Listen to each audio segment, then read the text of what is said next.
Hello and welcome, everyone. What a delight it is to have you join us for Lunch with Friends and Strangers, brought to you by Carolina Public Humanities. I always have a giant banner of my employer behind me. Who doesn't? It's a real delight to welcome you. Thank you, Joanna Sirk Smith, for doing the background work for us, while Paul Bonici takes a well-deserved break in California, although we did end up working him a little bit this morning as well. Thanks to everyone behind the scenes doing all this great work, including Vicki Breeden right down the hallway from me. Don't worry, we have closed doors. Also monitoring our situation, making sure y'all can see what we're doing today. I am delighted to welcome you. I want to thank a few people first. I want to thank the Cotton Merker Group and Morgan Stanley. Always been a wonderful underwriter of our program, supporter and sponsor, especially of our K-12 programming. The North Caroliniana Society, a wonderful partner, especially for our William Friday Teachers Retreats. The General Alumni Association, of course, a partner in promoting this program and many others here and throughout the state. And finally, we'd like to thank Carolina Meadows, a retirement community in Chapel Hill, for all of their wonderful support. We had the slideshow going, showing you some of the great events coming up. Hope you have one of these in your mail, the fall schedule for all of our wonderful programming. So take a look at that. I'll talk about a few upcoming programs when we tail out at the end of this hour. Without further ado, though, this is called Lunch with Friends and Strangers, and the first thing we want to do is say hello to our friend, David Garcia. Hello, David. Welcome. Hi, Max. Great to be here. And for those who would like to know a little bit more about David Garcia, is the chair of the music department, professor of music, and a distinguished ethnomusicologist. He's also, among other things, the director of Charanga Carolina. I hope I'm pronouncing that right, and you can tell us a little bit more about that. The Cuban danzón and salsa group there at Carolina. He's also award-winning author of Listening for Africa, Freedom, Modernity, and the Logic of Black Music's African Origins, and the editor-in-chief of the Journal for the Society of American Music. I think you're getting a sense that this is a person, David Garcia, who knows a lot about music and where it fits in into the world and culture. But we're really excited because, and I hope, David, you're also excited to revisit some old work and an old friend who's no stranger to you, but maybe a stranger to everyone else. So should we get right to it and introduce everyone to our stranger? Sounds good. I'm ready. All right, here we go. Well, our stranger today is none other than Arsenio Rodriguez. So what we like to do is to kind of start out, first of all, this is your first book, right? Came out of your dissertation, Arsenio Rodriguez and the Transnational Flows of Latin Popular Music. Why Arsenio Rodriguez, David? Because his music, upon the first time I heard the first track from a compilation CD of Cuban soul music from the 1940s, I just fell on the floor. I couldn't believe what I was hearing.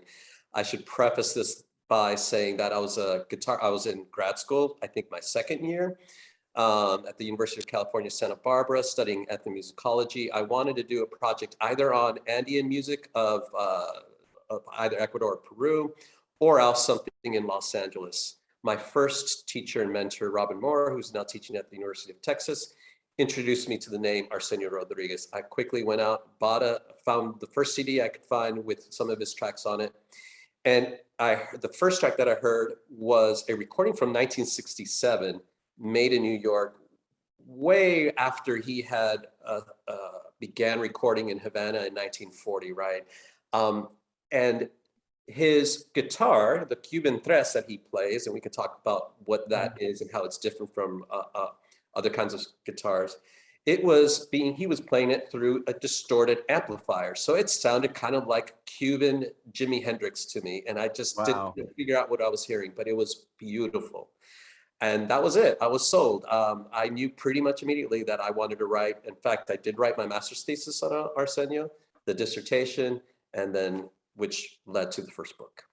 So, besides the personal appeal of that guitar, which does sound cool for sure, a distorted kind of coming through the speaker, acoustic guitar coming through the speaker would sound cool to my ears as well. There's something else going on here. It's not just your own interest. Arsenio Rodriguez fits in a very important place in musical history, and we'll get into some of the details of that. But as an overview, what can you tell us about what you discovered about Arsenio Rodriguez and the importance of this person? Yeah, so Robin, the reason why he told me about Arsenio Rodriguez was he said that no one really knows what happened to Arsenio, even though he was immensely important and is immensely important to the history of Cuban popular music of the 20th century. And so that alone piqued my interest. Why was it that he ended up in Los Angeles struggling to get gigs in the 1960s, barely recording, after having a pretty successful recording career for sure in Havana in the 1940s, and was at that time credited for creating mambo and also his music being the most important influence on salsa music. So it was that dichotomy that I wanted to make sense. I wanted to bridge that gap between how his career ended in Los Angeles versus the importance that musicians and many historians recognized in his music. Because there are other Cuban musicians whose career arc didn't end this. I'm thinking of some of the great mambo kings of the 1950s and whatnot, whose career sort of had a trajectory that kind of kept going. And here's someone who we'll get into why it was so stylistically important, but whose career did not end on the high notes, if you will. That's right. That's right. So I think one example is Perez Prado, who many, well, certainly Latin music lovers probably would know, but his career he was the mambo king. He was extremely popular throughout the Americas and in the world, in fact. Perez Prado played with Arsenio Rodriguez in Cuba as well as in New York, but their professional trajectories were quite different. Yeah. So we'll get into, again, we're going to go into origins in here in just a moment, but as you look at your own work, what was it that you wanted to focus on as you were approaching this topic of a person? Now, biography is one thing, but we also know that people are embedded in deep context. What is it that you were interested in using Arsenio as an opening to? Sure, exactly. So in my training as an ethnomusicologist, what I began to pursue was the meaning of his music, what it had and how it was significant to the communities, the audiences, the specific audiences he was playing for. His performance career started in the 1930s. He started to write songs. The first one to be recorded by a Cuban big band was in 1935. So right away from the beginning of his professional career, you see this dichotomy emerging where he's writing songs for these all-white Cuban big bands, and we'll talk about race in just a second, and how race sort of functioned in Cuba at the time, in Havana in particular. And meanwhile, he, as a Black Cuban, hiring almost predominantly all Black musicians, playing for what was known at the time as Black social clubs, or sociedades de color, in Havana. And so that was his audience. And because his audience, working class Black dancers who were, according to many of the musicians, family members, and other Cubans from those generations, told me and shared with me via interviews that they were demanding. I mean, if you did not play the music right, and if you did not excite them, you were not going to play for them for too long. And so Arsenio was one of, if not the most popular musicians to play for this particular part of Havana dance communities, the Black working class. And so what we hear in his recordings and the style that he created, Son Montuno, I argue in the book, was created in dialogue with his dancers, with these dancers, in the context of these Black social clubs that were located all throughout the city.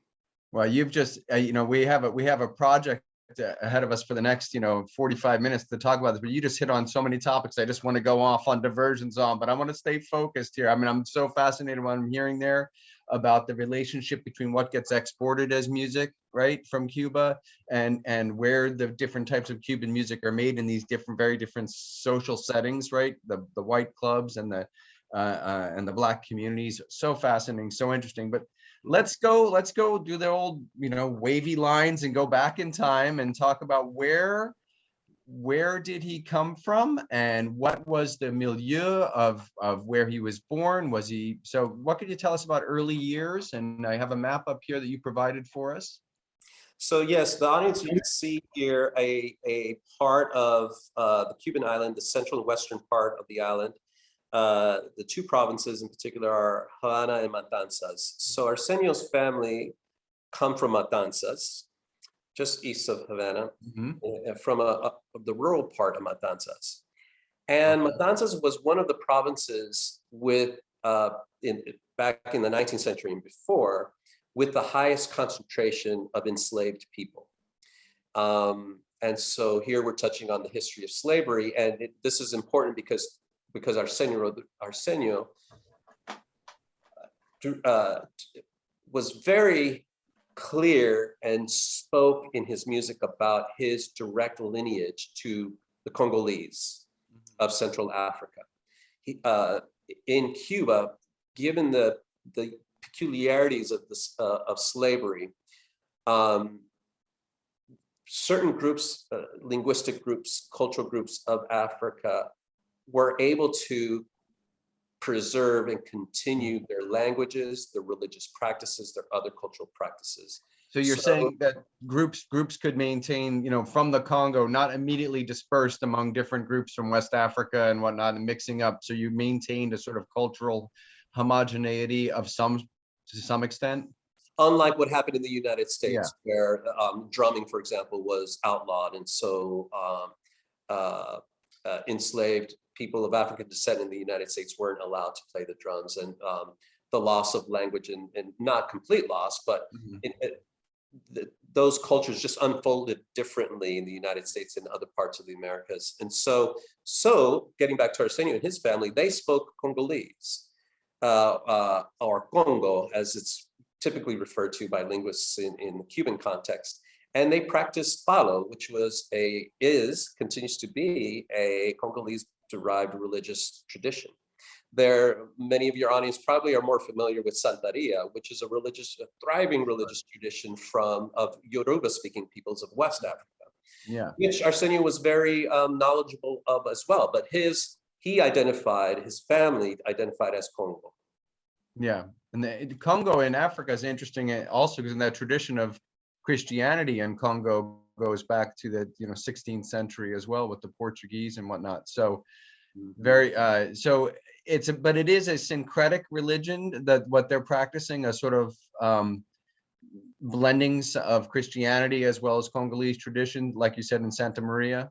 Well, Arsenio, I would probably argue that no, there was no syncretism with Catholicism or Christianity or anything European, and maybe we'll get to this in a little bit, but that had to do with his Black consciousness. He was very proud, as I've already started to allude to, in saying and singing about his pride in being Congo, in his pride of being Black, and also Cuban. He was also very proud of being Cuban, but he always spoke about Blackness, which was not necessarily common back in the 1930s and 1940s among popular musicians recording for a company like RCA, which he recorded for. Andrew, well, I definitely would be interested to know what sort of currents he was being exposed to. So he's born in 1906, 1911? That's right. 1911. So when he's in what does he do in his early years? Is he working? I mean, say from age of birth to 20, what's the milieu he's being raised in? One of the consequential things that occurs early on in his life is that he was blinded. And how, it's not exactly clear.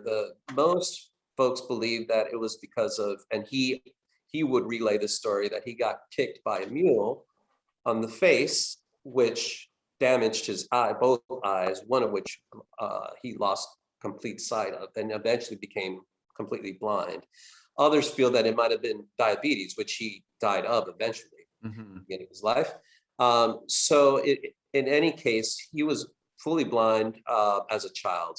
So he grew up and lived the rest of his life as a blind musician.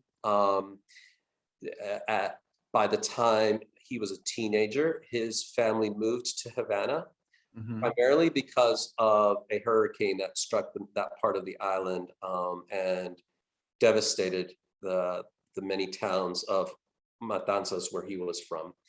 So like so many of his neighbors, they all uprooted and went to Havana where they could continue, or start a brand new life, which he did. And so he was there by the late 19 teens. And so there's at this point, I'm hearing a lot of folks are flooding to Havana. So there's a lot of newcomers around this. Is it a pretty crowded circumstances, a rapid urbanization type of context? Absolutely, yeah. So it's interesting that the blindness and the choice of becoming a musician was, did the blindness prevent, obviously other types of work were out of, we're not in the running for Arsenio. So did that, would he have moved into music anyway? Music sounds like it was obviously very important culturally in this area, but what is perhaps the relationship between sort of taking on music professionally as a calling and his infirmity? Well, that and being Black in a racist society like in Havana, again, we can draw parallels to Black blues musicians, for example. Yeah. Black blind blues musicians in the early part of the 20th century coming from the South, right? So the opportunities for such folks were quite limited. And so in the case of Arsenio, that's an interesting question. Would he have been a musician had he not lost sight? And don't know. I think probably because of the racial circumstances, I think. But I think it's important also to point out that because he was blind and Black, given the popular culture industry at the time, also limited his trajectory. Yeah. In other words, he was short in terms of just his physical appearance. He was short and stocky. Compare that to a Desi Arnaz, for example. Yeah, right. The handsome, stereotypical Latin male, right, was the kind of figure, character type that as we know in the case of Desi Arnaz and other popular Latin entertainers, could make a career on television and film, as Desi Arnaz did in the United States. Not so much, or much more difficult for someone like Arsenio Rodriguez's demographics. So we can situate Arsenio in Havana in his 20s, getting involved in the music scene. What can you tell us about that music scene that he was sort of immersing himself in? He doesn't, I assume he doesn't show up and is immediately a revolutionary and knows, has changed the scene. He goes up in a context and then becomes an innovator. How would you situate him in the music scene that he went to in Havana? The Havana was a place where, as I think many of our audience members would know, was a tourist spot for a lot of Americans, especially obviously Americans who could afford to travel to a place like Havana. So it was a tourist spot, which means then there were many opportunities for musicians and others to play and make a living in all sorts of different kinds of performance settings, nightclubs, dance academies. And in addition to those spaces that were geared more for local Cubans, like the social clubs, white social clubs, Black social clubs, organized around different kinds of jobs and unions and so forth. So the landscape was just bustling with music and dance everywhere. And so Arsenio didn't have a problem finding and joining groups as a young tres player. Which he did. One last thing to say about what was happening at the time is the popular music happening at the time for Cubans especially was called son, spelled S-O-N. So which is this genre of music that he developed into a specific style, which I've mentioned already, son montuno in the 1940s. Okay. So I'm going to pull up this other slide and we'll get into some music here even. Now we're skipping ahead quite a bit here because this slide shows us from 1948. So before we listen to the music here, what can you tell us about this band? What Arsenio's role is? Where is he in here? and whatnot? Okay, so instrumentation. So I just mentioned son music. At the time when Arsenio began to play, the instrumentation for that kind of music was double bass, bongos. So I think you could see the bongo player there. There you go. That's the bongo player there with the two drum heads in between his knees. The conga? Not the congas yet. Okay. Not until 1940, which is one of the many innovations that Arsenio is credited for. So he was the first one to bring in those African percussion drums into a son setting. And he was also credited for adding 2 and later 3 trumpet players. And you can see the trumpet players in the back row there. And he also was credited for adding a pianist, which there was no pianists, there you go, there's Lily Martinez. So what he did was expand the instrumentation of the traditional son format. So if you can do like a parallel would be sort of like Louis Armstrong and playing with a combo. Then eventually become, in jazz history, swing bands become very popular in the late 20s and 1930s.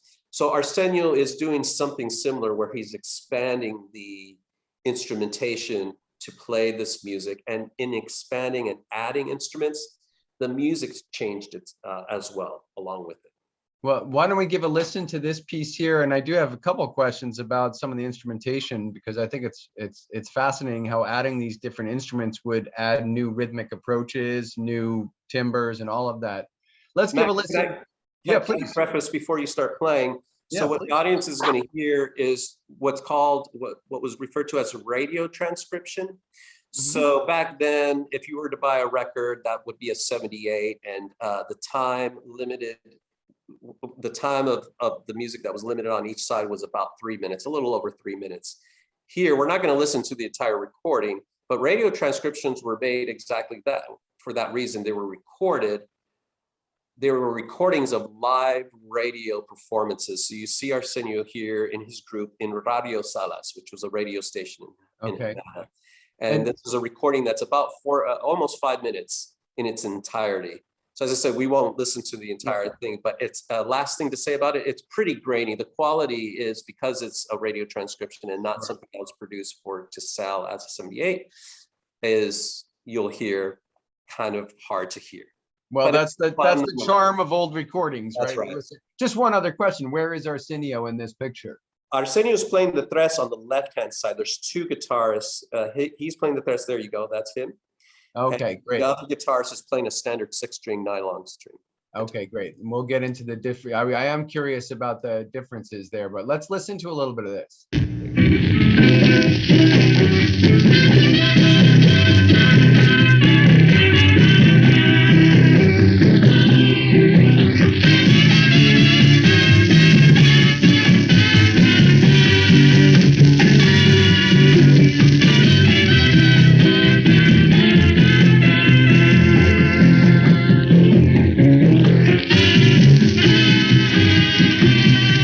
La la la la la la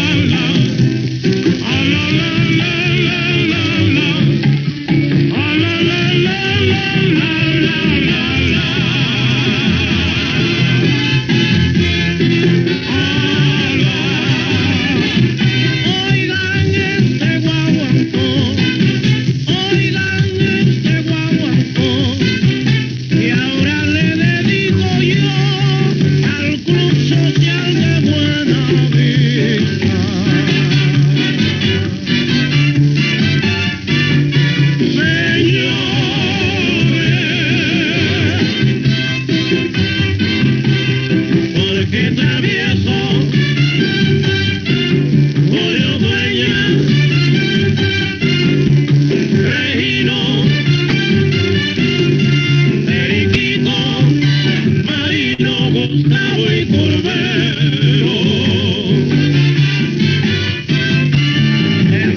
You'll appreciate that I never just cut something off like that. I want to fade out a little bit. I hope we got a good, is that enough to get a sense of that?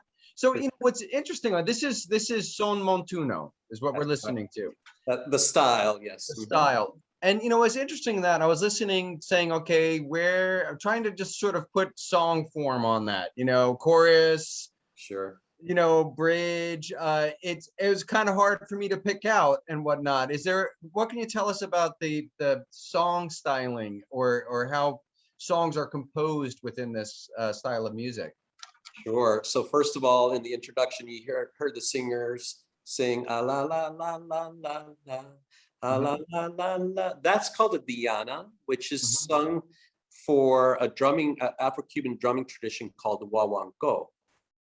So what Arsenio was doing here was taking musical elements from drumming traditions, recognized as Afro-Cuban, of African musical aesthetics, and setting it into his son conjunto as a son montuno stylistically approached.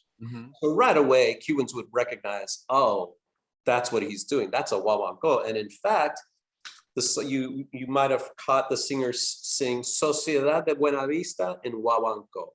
So we're kind of skipping. So you first have your introduction, Diana, wawanko. Then you have the verse. And then you have what's called the montuno section. That's the last section. That's where you hear the call and response. Again, more African musical elements there that come to the fore of the music. But before we get to the son montuno and after the Diana, we have the verse, which is when the story is told from the singer. And what's this song about? It's about the good people of the social club Sociedad de Color called Buena Vista. That was one of the dozens of Black social clubs throughout Havana that Arsenio and his group played for all the time. And what the lyrics are saying is, this song is written for our good friends in that social club, Buena Vista, and they named their last names, Travieso, Dueño, Perequito, Curvelo, Tercio. So it's a historical document of the members of that social club. It's also a great way to get rehired at that social club. Yeah, of course. Good catch, Max. As a good promotion there. As a smart professional musician would do, for sure. Exactly. So and let's talk a little bit about the instrumentation. Like you said, the piano was a new incorporation into this. I mean, I'm displaying some ignorance, but I really associate a lot of Cuban music with piano and some of the great Cuban pianists out there. What was Cuban piano? What was it being used in, if not this, and what is it being incorporated into, and what is it bringing that's new to the son montuno style? I think first and foremost, the harmonic palette of the music just expanded exponentially, and it's not simply because of the piano, what it can do. It ultimately comes down to the pianists that he hired, and that if you go, maybe you want to go back to that picture of the group in Radio Salas, and I mentioned his name. His name is Lily Martinez, who played piano for Arsenio's group for most of the 1940s. He was a virtuoso. His solos were so ahead of his time. Chucho Valdez praises Lily Martinez. And so not only was he a virtuoso as a soloist, but his knowledge of arranging for the orchestra contributed greatly to Arsenio's music. Arsenio was the composer. But Lili was his arranger. He was the one able to translate Arsenio's musical ideas for the group and for the dancers. This is now I'm all curious because we just skip ahead 4 years and now we have getting some publicity, right? International. When does when he's doing radio, he's obviously by 1948 established. Yes. Has a band, is playing on the radio, is immersed in the social club scene. And is recording for RCA Victor. So his records are being marketed internationally. Okay, great. So, and is that a pretty quick trajectory for him? Like, when would you say, when does Arsenio Rodriguez get to say to himself, well, I'm no longer struggling here as a musician in Havana, and I've kind of established myself? It seems like we jumped ahead to 1948. Was that a quick trajectory for him? Relatively. So he organizes his first conjunto as a leader in 1940. And it takes 2 years for the group to get a record contract with RCA. So the group starts recording in 1942. And from 1942 through 1950, the group is averaging, I would say, about anywhere between a dozen to 18 78s a year. Wow. With RCA. And things are going really well. And then his group is playing live every week on radio, on Cuban radio, on Havana radio. Does he start touring internationally at this point? When does he leave? When is the first concert off the island? That's the first wall he hits after establishing himself as a prolific composer and recording artist and band leader.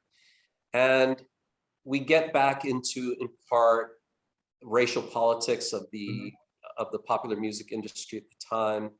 But then, and along with that, the very unique style of Cuban music that we just heard, which was quite different from who else was touring internationally at this time. Well, Perez Prado, La Sonora Matancera, these were groups that were playing a different kind of Cuban style music, not for dancers like those in Buena Vista Social Club, but rather for tourists, American tourists. And also recording music that wasn't always Cuban, but rather drawing from other Latin American styles, so that they could go like good, smart musicians trying to get gigs for more audiences, expanding out. Arsenio was not really interested in bringing in music from Colombia or from Mexico or even Puerto Rico until later in his career.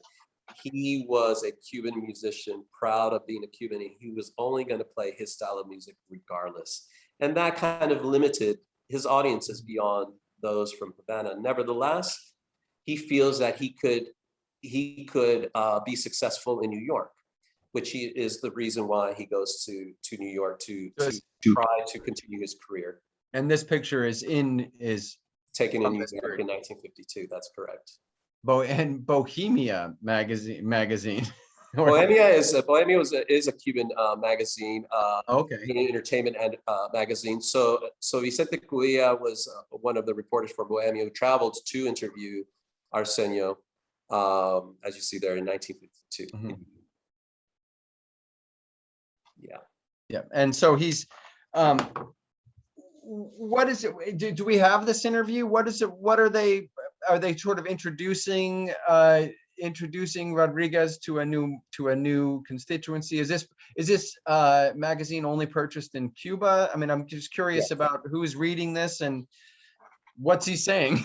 No, it's mostly for a Cuban readership. So and the article itself is mostly revisiting his career in Cuba, and it ends with what, for example, a question. I'm trying to recall something to the effect of, "What do you hope to achieve here in New York now that you've left Cuba?" And of course, he says something to the effect of, "To continue my career, we feel that we could be very popular among New York Latin dancers, but as how it all unfolded, because coming back to this very specific style of music that he played, and he was very resistant in changing, and coupled with, in New York, you have all kinds of dancers from various parts of Latin America, but then also Jewish dancers who loved Cuban music at the time, African American dancers who would go see the mambo bands, Tito Puente, Tito Rodriguez Machito." So on the one hand, Cuban music was very popular at the time among various communities, Latin and otherwise, but they were more attracted to the big band style of Cuban music, and not so much with Arsenio, who did not have a big band. He had this more sort of folky, rootsy type of Cuban music that Cubans loved, but not beyond that. Yeah. So and I'm looking at our next slide, and I'll pull that up. It's a sense. I'm seeing the Festival of American Folklife. Let me just pull this up. What you're saying to me sounds like he might be more appreciated as an example of sort of folk music in this era when people are looking for, the true roots music of the people, etc. We certainly know the folk explosion in the late 50s in the United States, looking at, American folk music, both African American as well as, any number of other traditions.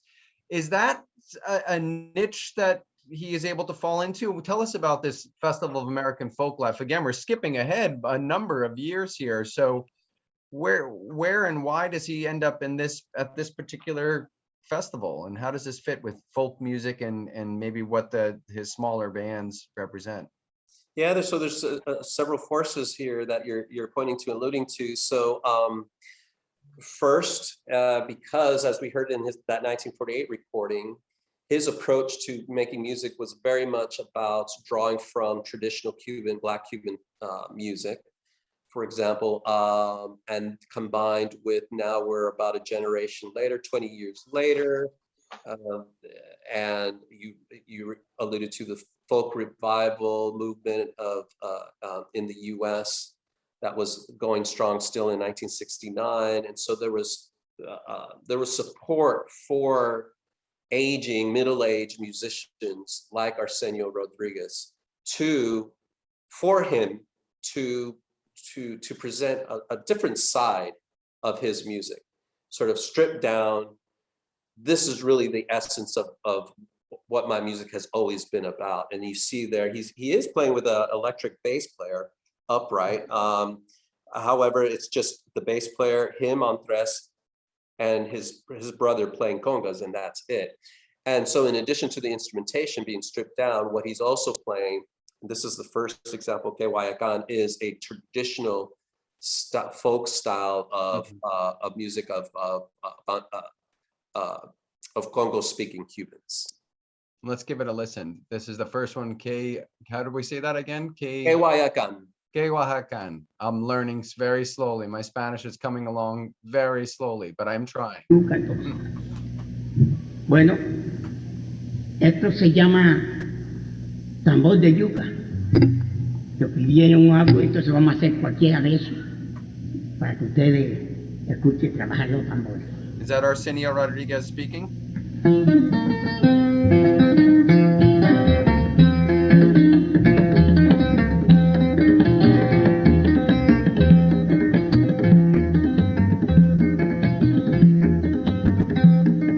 Oh ya ya que Guayacán, oh ya ya que Guayacán, que Guayacán, que Guayacán, que Guayacán, oh ya ya que Guayacán, que Guayacán, oh ya ya que Guayacán, que Guayacán, oh ya ya que Guayacán, yo cuenta hielo, oh ya ya que Guayacán, yo siembra nada, oh ya ya que Guayacán, yo cucurema, oh ya ya que Guayacán, si rayo cae, oh ya ya que Guayacán, ya mundo suta, oh ya ya que Guayacán, yo tiembla tierra, oh ya ya que Guayacán, yo vida mundo, oh ya ya que Guayacán, mira Guayacán, oh ya ya que Guayacán, yo bajo cosas sin canela, que Guayacán, yo bajo cosas sin canela, que Guayacán, yo sume pa' matar de madera, que Guayacán, yo tumba montes sin machete, que Guayacán, yo tiembla mundo me habla, que Guayacán, que Guayacán, oh ya ya que Guayacán, que Guayacán, oh ya ya que Guayacán, yo tumba montes sin machete, que Guayacán, tiembla mundo me habla, que Guayacán, tumba montes sin machete, que Guayacán, yo bajo cosas sin canela, que Guayacán, tiembla mundo me habla, que Guayacán, rayo trae no me sale, que Guayacán, candela viene y no me llena, que Guayacán, viento viene y no me sopla, que Guayacán, yo vivo y tengo que Guayacán, que Guayacán. I like that the audience finally found where the beat is.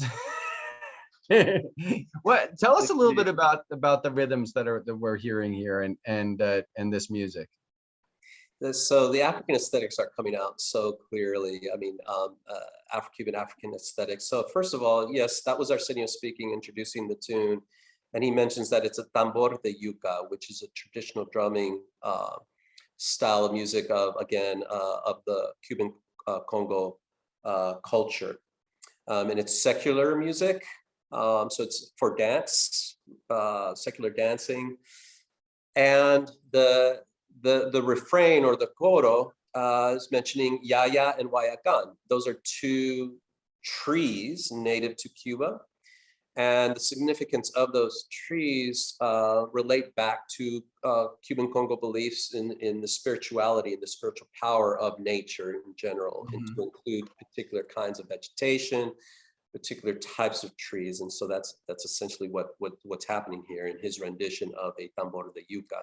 So the second example, No hay haya sin Guayacán, we're going back again to Havana, 1945. So here's yet another example of Arsenio drawing from these traditions of the Congo, Cuban Congo, and setting the music for his son conjunto. Okay, let's give a listen.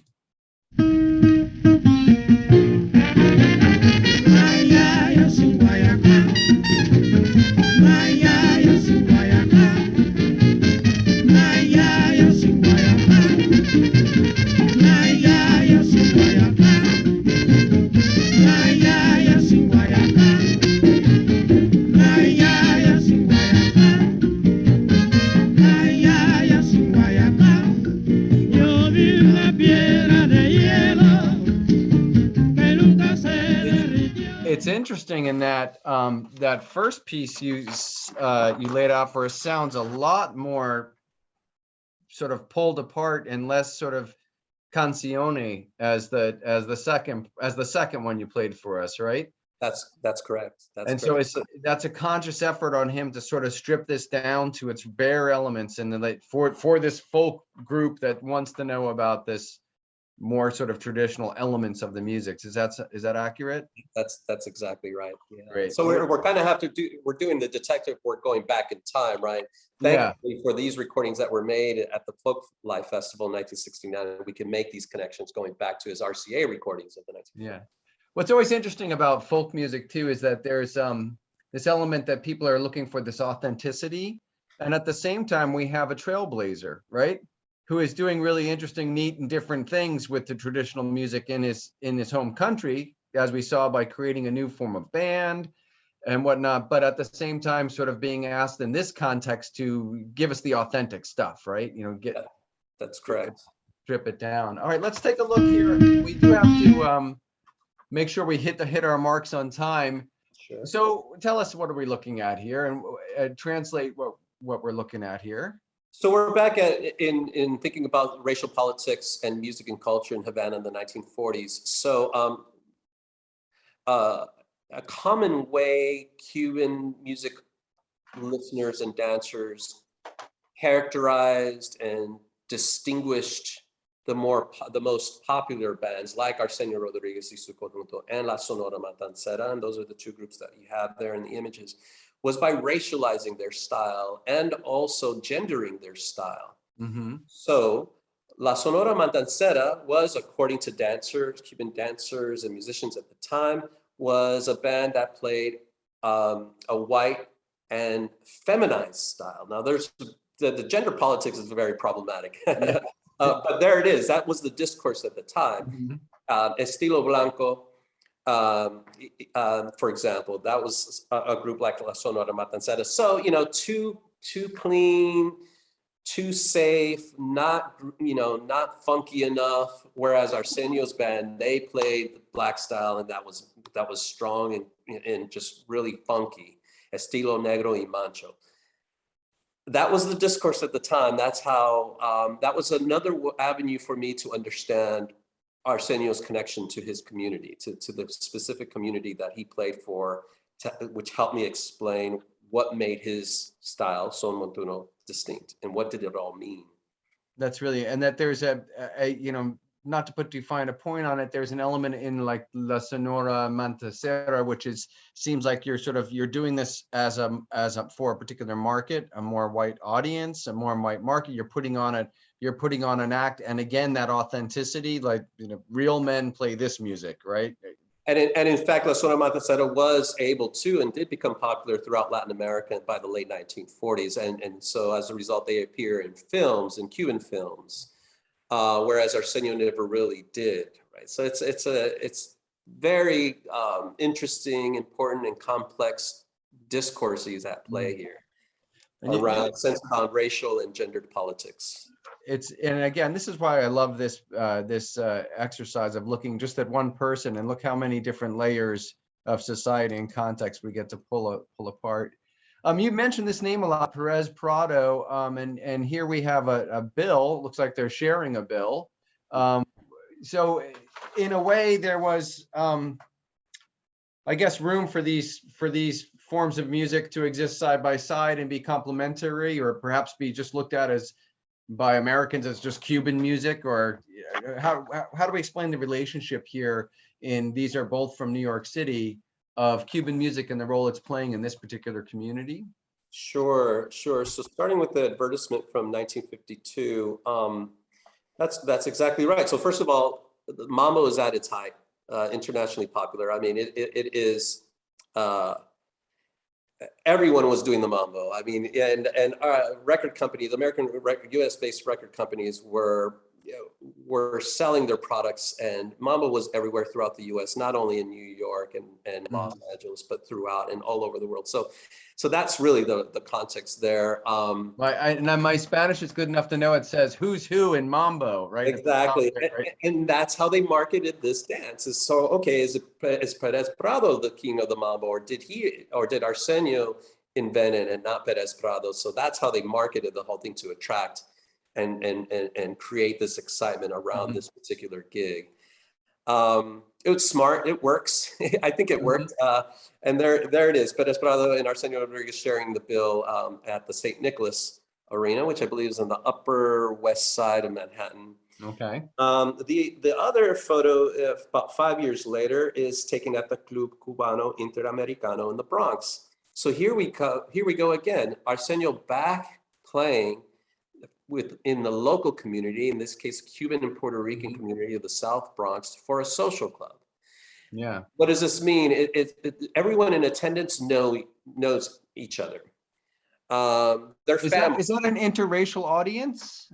Yes, they were also, although Cubano Interamericano, the racial politics were also at play, though, in Cuban and Puerto Rican social clubs in New York, like they were in Puerto Rico and especially in Cuba. But and so the Club Cubano Interamericano was actually known as a Black Cuban social club, though of course their events would not exclude Cubans who might have identified as white or mixed race, etc., or Puerto Ricans or Dominicans for that matter. So that helps explain a little bit of what we're seeing there. But the contrast between St. Nicholas Arena, which is attracting dancers from all various kinds of ethnic and racial groups, and the Club Cubano, which is Cuban, it's local. Everyone knows each other, their family, their friends, their neighbors. I imagine that playing in places like the Club Cubano are comfortable spaces to play music for people that appreciate and have a little bit more of a tie to what the music is, as opposed to being sort of this foreign showcase, if you will, or come and hear mambo, right? That's right.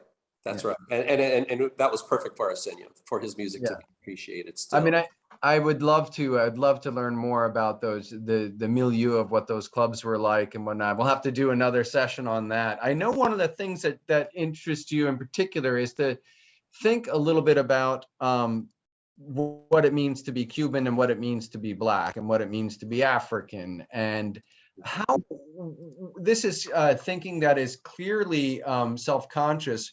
How does this develop in Arsenio Rodriguez, and is he influenced by, say, the 1930s Negrismo, where, Negritude movement in France at the time, by the Harlem Renaissance? What are the currents that are feeding in this Black consciousness? For sure. So yes, so Afro-Cubanismo was occurring in Havana, like the New Negro movement was in the U.S., et cetera. And so, but that was a movement that was led by artists, by writers, and so in other words, sort of middle upper class sort of scene. Whereas Arsenio Rodriguez, he's coming from and playing for working class folks, right? And so you might say that his Blackness and his pride in being Black was a different kind of sensibility that, as we've already established, was very much tied to the history of slavery and the legacy of Congo culture that was continued to thrive throughout Cuba, and that Arsenio directly identified with in terms of his heritage. However, he was also very proud of being Cuban. he was very much a nationalist as well. So it wasn't that these two forms of his being were not in competition, at least in terms of how he wrote about being proud of being Cuban and also being proud of being Black and of the Congo. He expressed those equally and never in tension, at least not that I could pick up in his music and in the interviews that I did with his family members, for example. The I Was Born of Africa, that's a translation from a song that he recorded titled Yo Soy del Africa. And I think we have that on a slide, and maybe we can pull that up. Right. Yeah, absolutely. Before we here we go. I'm here. Should we give it a listen first, or do you want to tell us a little bit about it? So what is Yo Nací del África? So what's important to point out is the del. So Yo Nací del África, it translates directly to I was born of Africa. Yeah. As opposed to I was born in Africa. And the difference is intentional. Because he's not claiming to have been born in Africa. Instead, he's saying of Africa. So to me, I interpret that as the conditions of the historical conditions of colonialism and slavery and racism in the Americas, that it's those histories that he's born out of that directly link to Africa. Yo nací del África. Let's give it a listen. Oops, let me go back.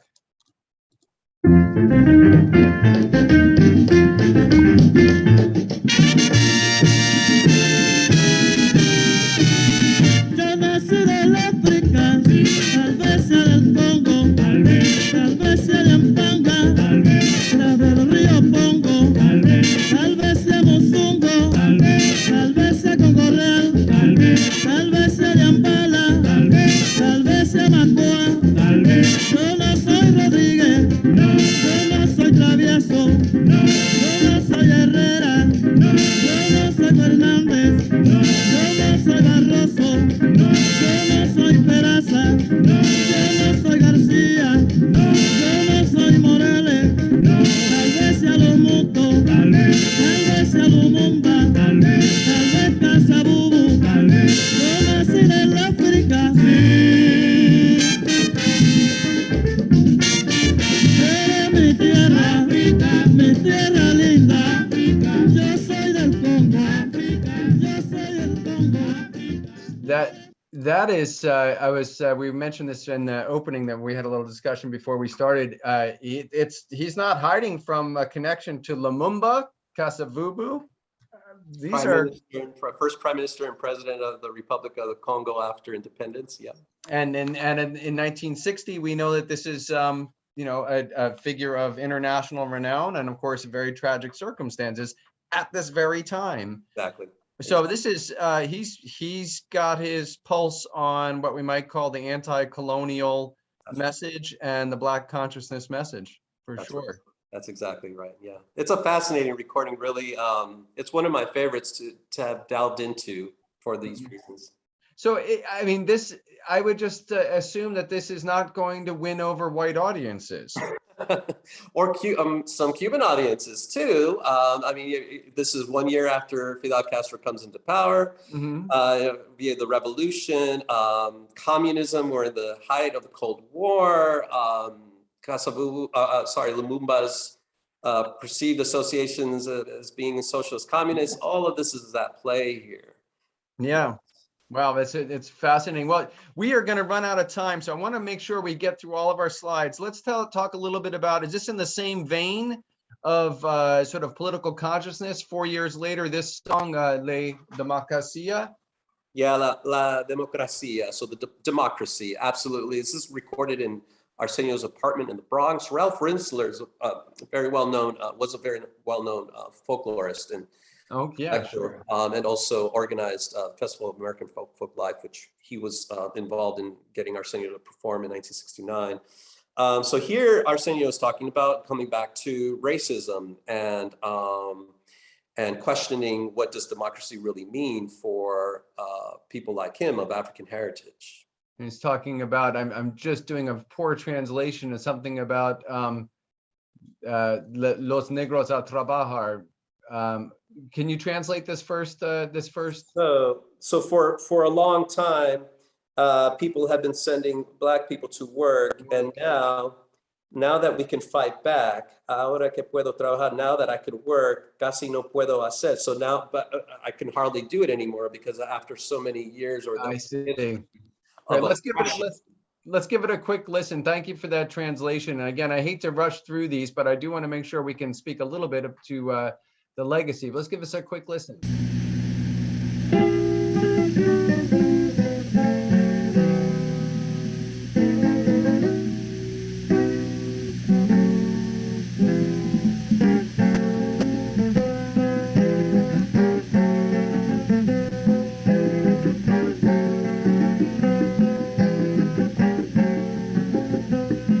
Tanto tiempo la gente mandando a los negros a trabajar.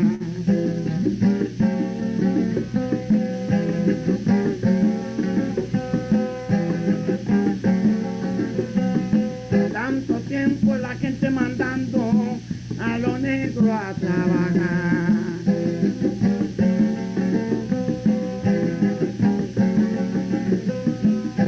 Y ahora que ya puedo pegar, ahora que puedo trabajar,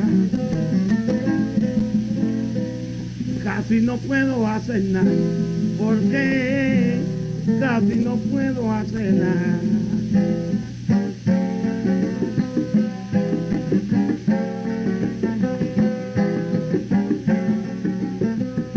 Hace tiempo que me vienen diciendo hay que esperar un poco más. Well, I hate to cut that off because I wanted to keep reading and trying to translate the lyrics as they went on.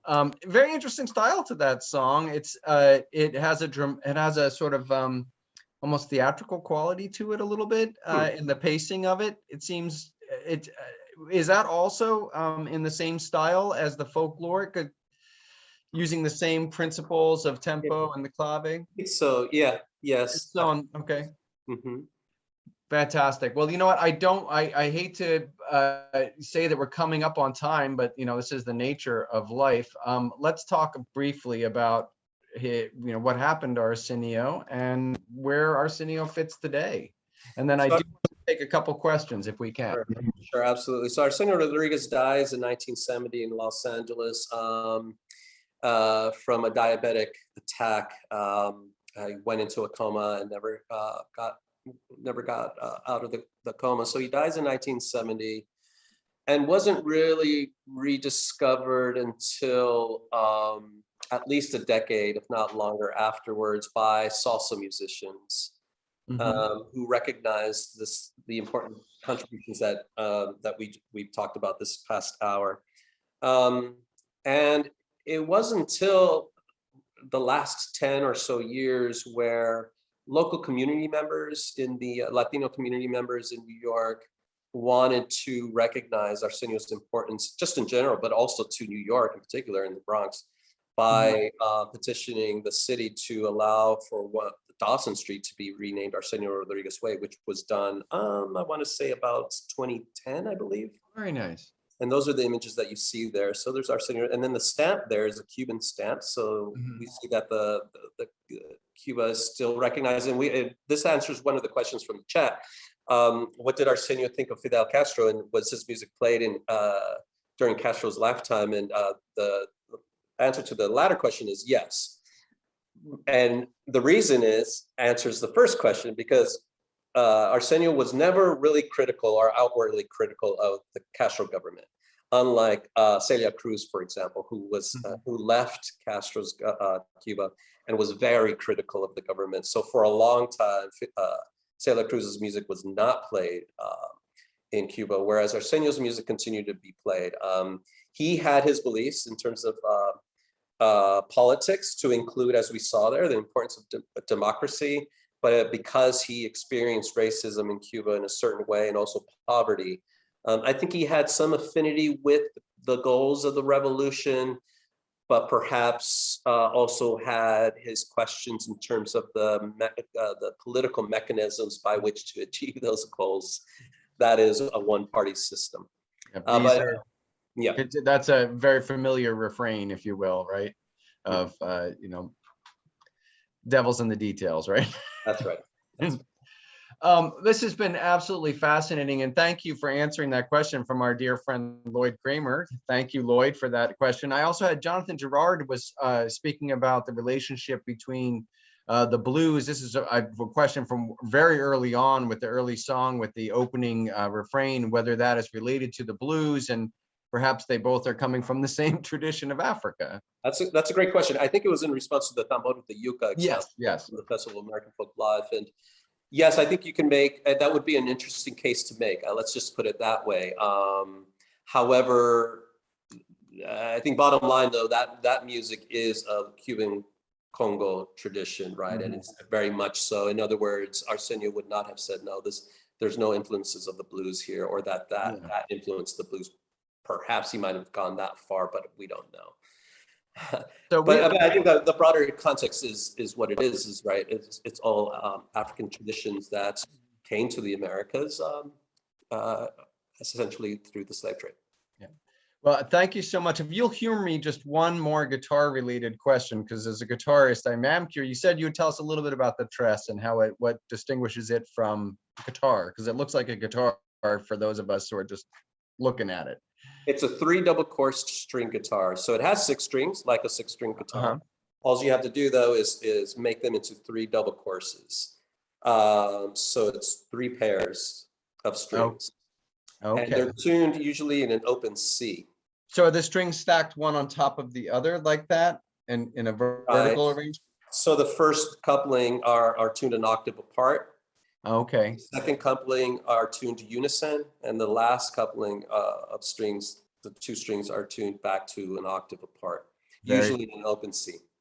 Fascinating. And finally, was Arsenio influenced by other guitarists outside of the Cuban tradition? Was he listening to Charlie Christian? Was he listening to any of the jazz guys or any of that? Did any of that filter into his music? Not that I know of. That's an interesting question as well, but nothing that I've ever found or no one ever mentioned. Yeah. Especially Charlie Christian. That would be really interesting, but his style was so different, really. Yeah. Well, I mean, that he played. We started this whole conversation out about what intrigued you, and you were saying this sort of distorted sound coming in through the Tress, I assume, being played through an amplifier of some sort to make this really interesting sound. So he wasn't such a traditionalist that he couldn't explore and experiment with other ways to expand the palette of this instrument. I think that's true. Yeah. Mm-hmm. Well, David, thank you so much. Let me just ask you finally, what's next for you? What are you working on now that we can perhaps get you in this form again in the future? Well, I find myself always going back further in time. So I've been spending my research time on 19th century Latin music in the US, Latin music, dance, and theater, actually. So it's a humongous project. Great. But anyway, that's a little bit of what when you're ready, we always have a public forum for that. So we certainly welcome you back anytime. Thank you so much. I want to thank all of you for staying with us a little bit over. Know that you can catch all of these on YouTube. We do a post-production and put them up on YouTube for later enjoyment, share alike. Thank you so much. I also want to thank you, David, for your wonderful collaborations with Carolina Public Humanities. You've been, the music department's been a great partner, and we look forward to doing more musical programming, hopefully live. I think we're all hopeful for that. Lunch with Friends and Strangers next Friday, every Friday. Our Humanities in Action series starts on Wednesday with a look at Afghanistan policy over the last 20 years. Depressing topic. David Shanzer from Sanford School will be looking at that, the Sanford Institute, excuse me. And also next Saturday, our first Adventures and Ideas with Gerhard Weinberg. So line up, sign up, get involved. We'd love to see you. humanities.unc.edu. Thank you all. One more time. Thank you, David Garcia. Thank you, everyone. And Arsenio Rodriguez. Thank you for lifetime and wonderful music. We all learned a lot, and we'll be listening to more for sure. Thank you, everyone. Have a good afternoon.